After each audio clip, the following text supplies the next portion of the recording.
As he alluded to, we're actually being, I guess you could say, kind of like simulcast down in Fort Worth as well. We're presenting down at the Fort Worth 1 Million Cups. We're actually in San Diego 2 months ago, presented at that 1 Million Cups, and like Joe said, I'm actually out of Springfield, Missouri, but we travel around and agree, the Kauffman organization has been really good to us, and we really appreciate the opportunity to kind of make a tour. So without further ado, let's talk about the tire tag. So it is a turnkey parking enforcement system, which is a mouthful. Yeah, huh? Get you some of that. All right. And I've got some samples here I'll show you. So the tire tag system, I'm sure you guys have all seen these signs before. You got the fire zone, the no parking, you got handicap parking, reserve parking. So really what we have come up with is a way to enforce parking no matter what the violation is. And our system can be used by both municipalities and it can be used by private lots. All right, so let me just explain the system first, and then we'll get into the whole business side of things. So you all understand somebody parked where they weren't supposed to. The options right now, we felt like there was really a space in the market for another option that doesn't go to some of the extremes that the existing products do. So with the tire tag, you've got kind of a similar deal. Somebody's patrolling the lot, okay? So they're walking around and they notice somebody parked in, again, a fire zone, ambulance, pretty much somewhere they're not supposed to be parked. So the first thing that they do is they put one of our devices on the driver's front wheel. It says step 1. Step 2, they put one of these decals up on the window, which I'll pass some of these around. They're stickers, so please don't unstick them, but at least so you can see what the violator is going to see when it gets put on their car. The other thing, that the person who applies the device and the decal, they're going to take pictures for photo evidence of the violation. So it's not going to be, oh, I didn't park there. It's similar to the red light cameras. Do you guys remember those a few years ago? So the photo proof makes it kind of hard to deny the fact that you did what you weren't supposed to be doing. So we have the license plate information along with the photo proof. That goes into our system. The devices, which I'll go ahead and pass a couple of these around. So these are the actual tire tag devices.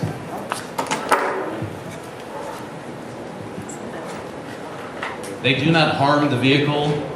These are actually Harley-Davidson's preferred chains. They're made by a German company called Abbas. And as you'll see, it's a good way to not necessarily immobilize the vehicle, but to literally tag the vehicle. Because that's all we're trying to do here. We're trying to tag the vehicle and get these people to pay for the violation that they just did. So it does allow the wheel to spin, and we tell people you can drive in case of emergencies, but we just don't recommend it, okay?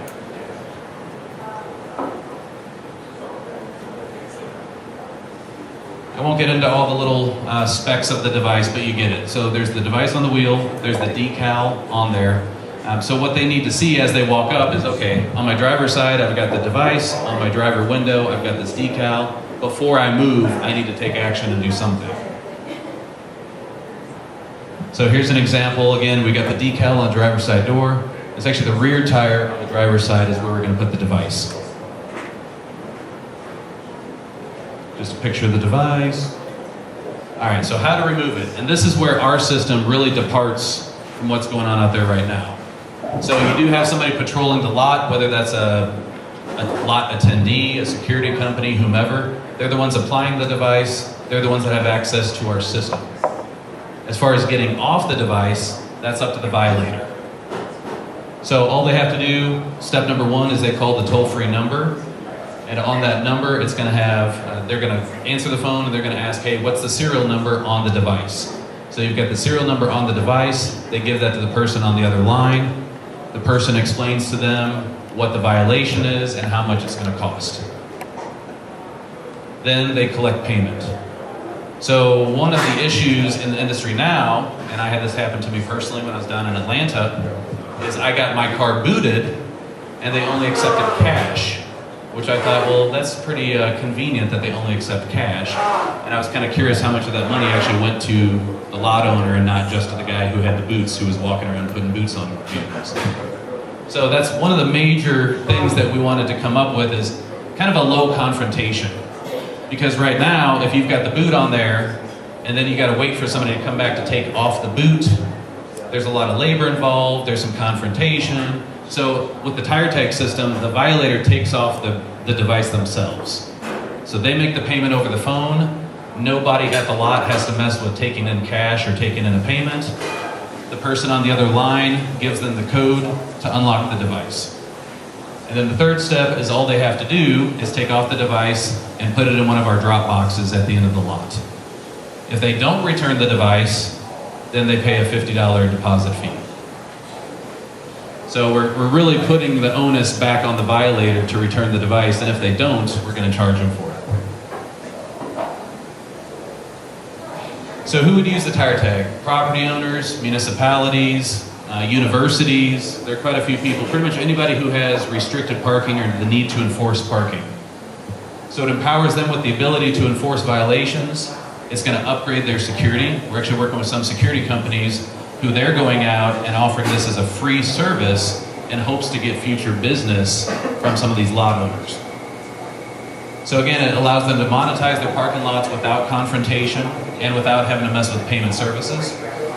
And it promotes to their customers that they take care of their residents. So we deal with a lot of security companies who deal with apartment complexes. And that's really why they're hired by the apartment complex, is as a sign of good faith to the residents that, hey, we patrol the lot, we make sure that this place is nice and secure. If that's reserved parking, we're going to make sure those spots are clear so that the people who are actually supposed to park there have access. All right, so we have two different revenue models we'll talk about next. So the first is our in-house program. This would be the case of they already have somebody who can apply the devices. You always got to think of, okay, step one is to actually have them park where they're not supposed to. Step two is have somebody apply the device. So with this, let's use a $100 ticket example. That's just an average we've come across talking to different lot owners, different municipalities, different security lot companies. So it's $100. Again, the violator pays $100 because they parked in, let's say, a reserved space and they didn't have their permit.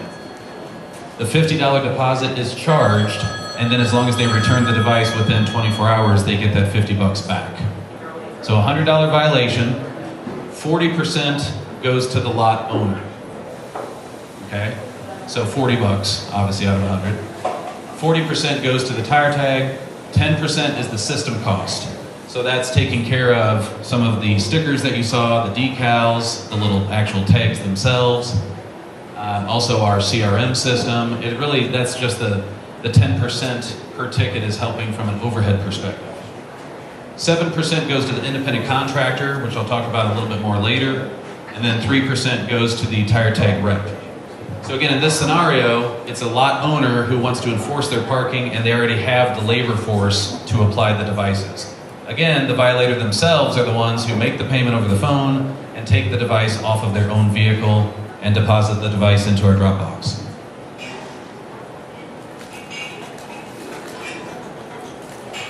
All right, so this is more of an outsource model. And we're finding that this is happening quite a bit where we're approaching lot owners and they say, hey, sounds great, I'd love to have my parking enforced, but I don't have the labor for somebody to go around and do these devices. So back to the security companies that we've been working with, and we found that in a lot of cases, the lot owner just wants their lot taken care of. They're not as concerned about earning money off the deal. They would just prefer that people aren't parked where they're supposed to. They want to help take the liability off of themselves.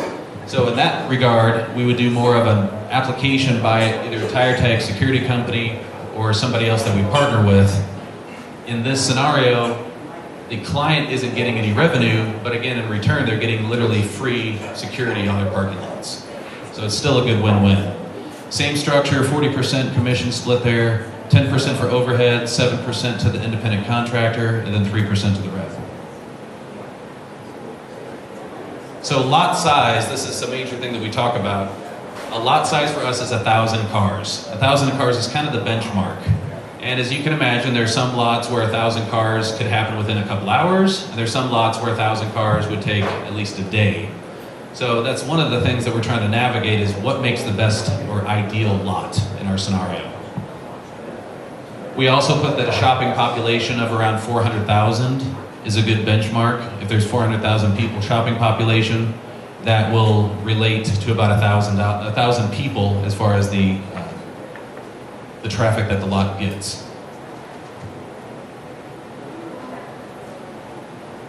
So just to show you an example here, we're using a benchmark of 8 tickets per day. 8.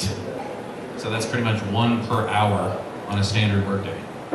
So 8 per day, they're getting $40 a ticket on our $100 example. So in one day, the client would earn $320 just from collecting violations. Let's say that it's a 6-day week, maybe it's downtown parking close to here. So that would be $1,900 that they would earn in 1 week based off the tire tag model. And then in 4 weeks, they would earn approximately $7,700. And that's again an 8 ticket per day example. If they were to beef it up to say 20 tickets per day, which we're being told by a lot of our clients is definitely within reason, still at the $40 per ticket example, that's $800 a day, $4,800 a week, approximately $19,000 per month that they could be earning, again, for the 1,000 example that we talked about. All right, let's go the other route. Let's say, again, they're not concerned about earning revenue, they just want their lots patrolled. So with our security example here for revenue, let's say that it's $15 an hour to hire a security guard. They're working an 8-hour shift. So we're talking $120 is the labor cost.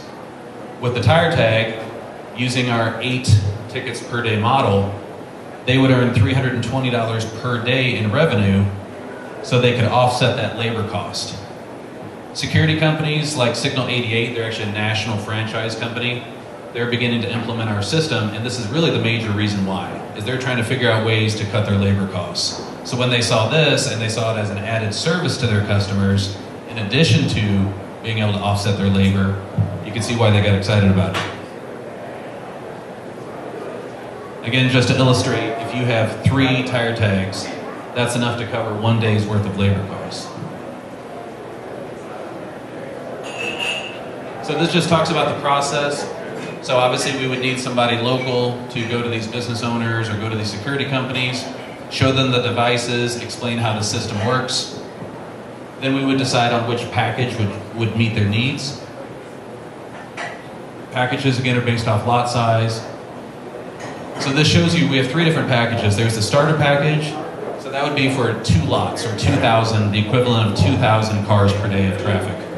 We've got the standard package, which would be for 6 lots or 6,000 cars per day. And then we've got the large package for 12,000. So as you can imagine, if we've got a property owner who has multiple lots all throughout the town, they'd probably want to do more of a larger package and try to split them up. As you can also see, probably hard to see from back there, but we do provide the devices, the tags. We also provide a carrying bag. So what we found is with our carrying bags, you can have 20 devices in one carrying bag. So you can literally have one person patrolling the lot, literally walking around with 20 devices that they're ready to apply to the violators. We also give them a small drop box with the starter package, medium drop box with the standard package, and then they can either get a large drop box, or depending on how the lots are situated, we could obviously give them more drop boxes to make it convenient. This shows the deposit break even. This is something that came up with just to illustrate. So we're not asking anybody to buy the devices. They're literally gaining access to the system. And we do that for a couple reasons. First off, we don't want people to be on the hook for devices because we understand that they're going to get broken, they're going to get damaged, we're going to need to replace them. They're going to get stolen, they're going to get tampered with. So we don't want to put that on the lot owner or the security company. We literally take that off of them and just give them access to the system. We do collect a deposit because obviously for us, there is an upfront outlay for us to purchase the devices and get these lot owners up and running.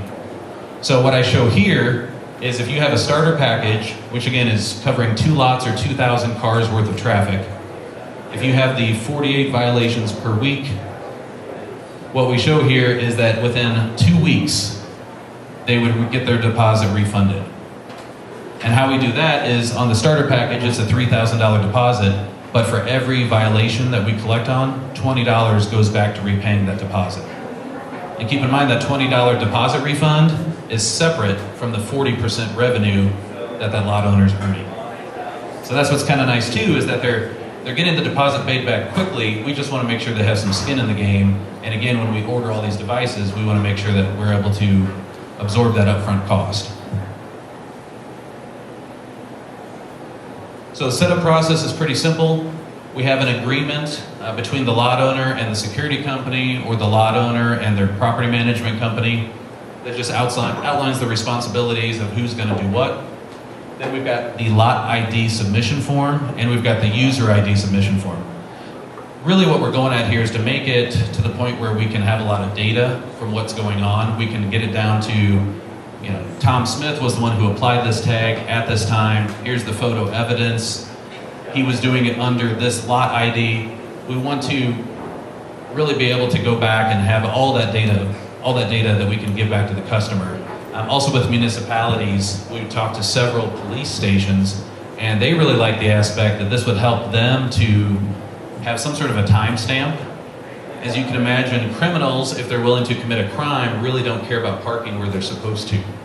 So we found a correlation between people being parking violators, how about this, criminals being parking violators. That's probably the better way to put it. So police stations that we've talked to are very interested in the fact that it would actually have them in our system. What's nice too is that, let's say we have a violator in one city, he violates in another city, it's a universal system. So we're going to be able to see that this is a chronic violator in multiple cities. All right, last but not least, my contact info. So thetiretag.com, it's our website. It goes through a lot of what we talked about today. If you'd like more information, I highly recommend going either to the website or just contact me directly. My cell is up here, and I also have my email up here. I'm probably over time, so I'm going to turn it back to you. All right.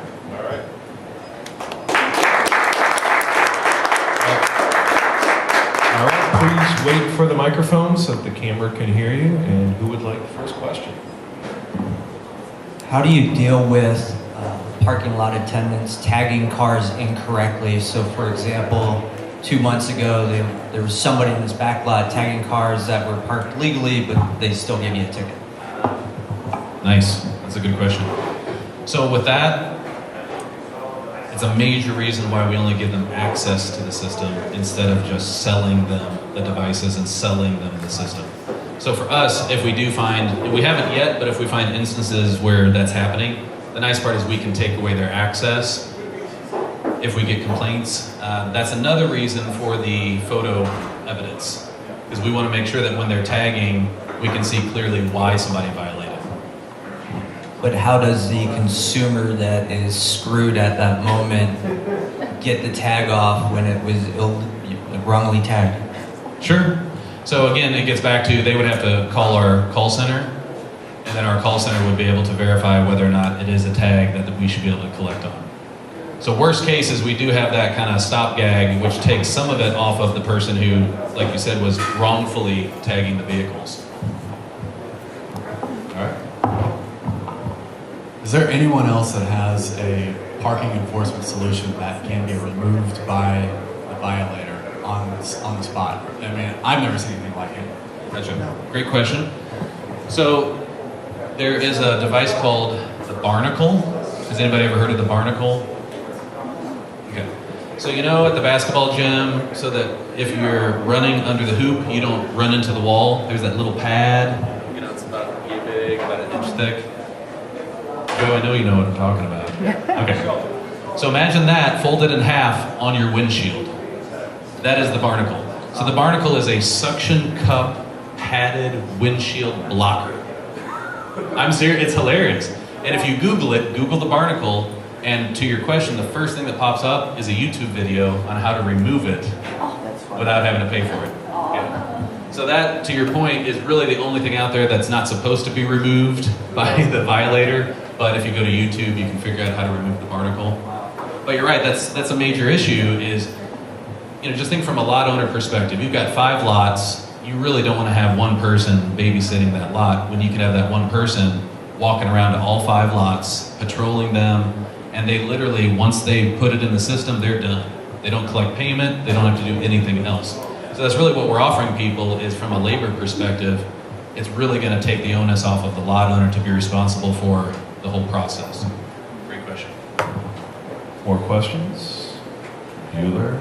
No? Okay, here we go. I gotta get up. You don't have a bullet, right? Great presentation. I'm curious on the deposit that a company does, the $2,000, $3,000, whatever. You say that $20 of each violation comes out of that, but it doesn't come out of their 40%? Is that Correct. coming out of tire tax? 40%? Exactly, yes, sir. Okay. Mm-hmm. Yep. So that's what's nice too, is they're getting revenue off every ticket, that 40%. And then again, you're right, we take that $20 out of tire tags 40%. What was your inspiration behind?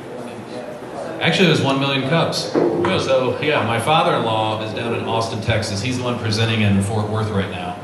So he was at 1 million cups a few years ago down in Atlanta for another product that we had. And when he was in Atlanta, he had somebody from Signal 88 Security come up, and they said, hey, I don't know if you can do anything about this, but parking is a real issue, especially in the security world. And he said that the problems are the boot and the barnacle. He said that the boot immobilizes the vehicle, so does the barnacle. And again, the barnacle is almost, you could do like the Ace Ventura, sticking your head out the window while you drive, but it really does immobilize the vehicle. And he said that security companies and lot owners don't want that liability of immobilizing people's vehicles, because in case of a medical emergency or something, you can see where waiting around to find somebody to make that payment, and like my Atlanta example, where the guy only took cash. I don't usually carry around cash with me, especially enough to pay for a fine. So you can see where it's very cumbersome right now. And that's what this guy in Atlanta came up to us and he said, hey, if you guys could come up with a way that still gets the point across and allows us to enforce parking, yet doesn't immobilize the vehicle, that was really the main aspect of it. And really what the company is, what we are, is we created the system behind it. Again, the devices that you've seen, we do not manufacture those devices. In the beginning, we started going down the manufacturing road, and as you can imagine, pretty quickly we decided, okay, there's got to be something on the market that's more readily available, so then we're not going to have our growth impeded by the availability of product and us being able to manufacture more product. A great question. So yeah, literally 1 million cups. It introduced us to the guy who asked us to create it.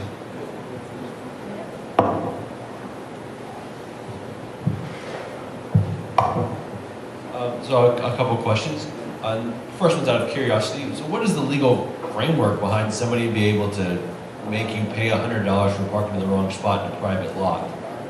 And then second would be, what other emerging technologies in parking, for example, like the electronic meters outside, do you feel would integrate or again, any advances in the parking world that may interfere or advance your cause? Sure. Great question there. So let me address the first one. So the first part of it is when you are a lot owner and you have fire lane parking, handicap parking, whatever, it is your responsibility to enforce the parking on your own lot. So if something were to happen and the fire lane has cars parked there and there's a fire and your building burns down, and part of the problem is you weren't keeping that fire lane clean by having some sort of a security or system in place, that liability is on you as the lot owner. So with that in mind, since you are the lot owner, that's where our legal team, what we've talked to them about is what options is probably the best way to put it. To what extent can we go to as a private lot owner? And that's where, again, if we don't immobilize the vehicle, it gives us a little bit more flexibility with being able to tag the cars and to collect the fee because they parked on private property. Another thing we know that's going to be a challenge is from a kind of PR perspective. I can imagine where maybe you park somewhere, you come out, you see the device and you're not sure whether or not it's legit. So that's part of why we work with law enforcement is we want, first off, all the police officers to be familiar with it. So if they get calls, they know that it's legit. And then secondly is because we want their endorsement of it. We would like to kind of bridge that gap between private lots and municipalities. Obviously, when it comes to, like you said, with some of these other systems, street parking is huge. And that's one where city by city is way different. Some cities outsource their parking enforcement. Others have a special kind of, task team that's strictly all they do is parking enforcement. So being on the side of the law from the get-go as far as getting the police officers buy-in was really important to us. And then I just found out yesterday that the city of Austin itself has endorsed the tire tag to be used by anybody.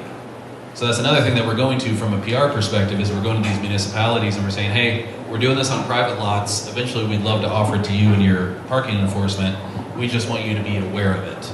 And the fact that we're doing it on private lots really gives the flexibility of the lot owner to do, I wouldn't say whatever they want, but again, a solution like ours is one of the ways that they can go. To your second question, we have explored some options with reservation systems. So I like what you're talking about with the street parking and the machines, which we've been in touch with some of the people that distribute those, but also with the reservation side. There are quite a few companies out there now where, let's say you live in a condo with permit parking and you have a buddy coming in from out of town and you need to have parking for them for just the weekend. There are some companies we're talking to that do that right now. So I can see maybe some good collaboration with a company that does reservations and kind of upfront parking. Also with events, obviously event parking can change things up. So that's another way that they can use our tag in a more temporary fashion. I hope that answers your question. All right. Any more questions? All right, hold on.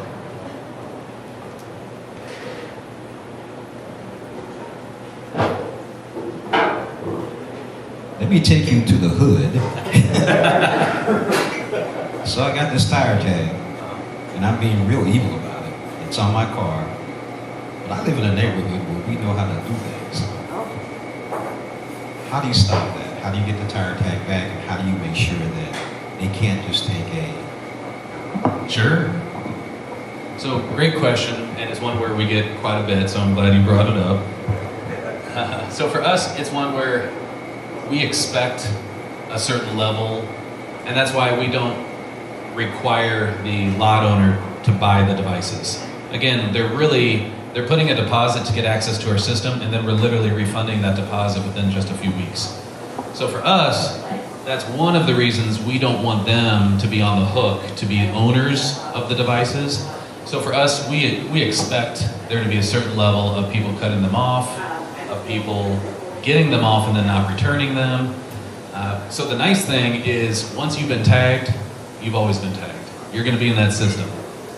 So down the road, if you happen to violate a second time and you don't have your bolt cutters on you, instead of $100, now you got to pay the $100 for this violation and the previous $100 and the previous deposit because we knew that we never got our device back. So great question, and that's really the best way that we can fight against that is just understanding that that's going to be a percentage of what happens out there. Great question. All right, okay, couple more. How would the credit card companies view this kind of thing? Because I'm not so sure if you create a contract between the parker and I guess like a legal contract between the parker that's violating the rules of a parking lot, and if they say you don't return the device, and then you guys are charging the $60 or what have you. Is there a legal contract? You talk to any lawyers, credit card companies, and how they would view that? There has to be some kind of, I guess, click to accept in the lot, not Right. actually a click to accept, but some kind of posting of these rules. Sure. So that's a great question, and that's pretty much what we're doing is when we have these drop boxes and at the site or at the lot. You're right. That's part of it is the responsibilities. So the other play that we have here is we want to make, like the Barnacle is a brand name for that device. The boot doesn't really have a brand name, so that's why out the gate, the tire tag, we're really building the brand because for us, we want lot owners to know that, hey, that lot's tag, what we'd like to do is almost create you don't want to park there. They use tire tag. And that's the whole point to begin with, is we want people to not park where they're supposed to park, and if they do, we want to be able to collect right there in real time instead of waiting for them to hopefully send them money later on down the road. So, part of what we've built is really the system, and that's the back end where we have our call center, and that's what has taken so long is because we had to have all of our ducks in a row because that's been really tough. So Wells Fargo ended up being the bank and their our payment processing. And it's really that back-end system that's taken the most time. And that's really what the tire tag is. You know, the device itself, again, we could end up switching that down the road. It's really all about the system, and that's where we have the patent against the more of the utility of how the system works, because obviously we can't patent devices since we don't manufacture those devices. But to your point, you're right. That's one of the things that clearly stated at the lot. It's like, hey, here's, you know, we're not playing around pretty much when it comes to our parking enforcement. And I think that's why it's so important to get the police on our side too, so that it brings that legitimacy to it that, hey, no, these guys are serious. It's the same as if you got a boot on your car. It's the same as if you were to put a barnacle. And obviously the extreme is for to have somebody tow their vehicle, which what we tell people is, hey, you can still tag the car and then maybe give them a little bit more time after you tag it. And if they still haven't moved, go ahead and tow it. And then it's still the same process. All right, well, I'm going to take the last question so we can wrap this up. Well, it's just going to be a two-part question. First off, could you explain a little of your traction as far as revenue, how many lots, what kind of growth you anticipate? And then my final question will be, what can we do for you here? What are you looking for presenting in St. Louis? Gotcha. So we're still in kind of a beta testing phase right now. So Nashville is where our first devices are being put on. So what we're trying to figure out, and this is probably going to get to your next question too, of what we're after. There's not a silver bullet on who to go talk to. If you talk to the lot owner, you can see where they divert us to the property management company.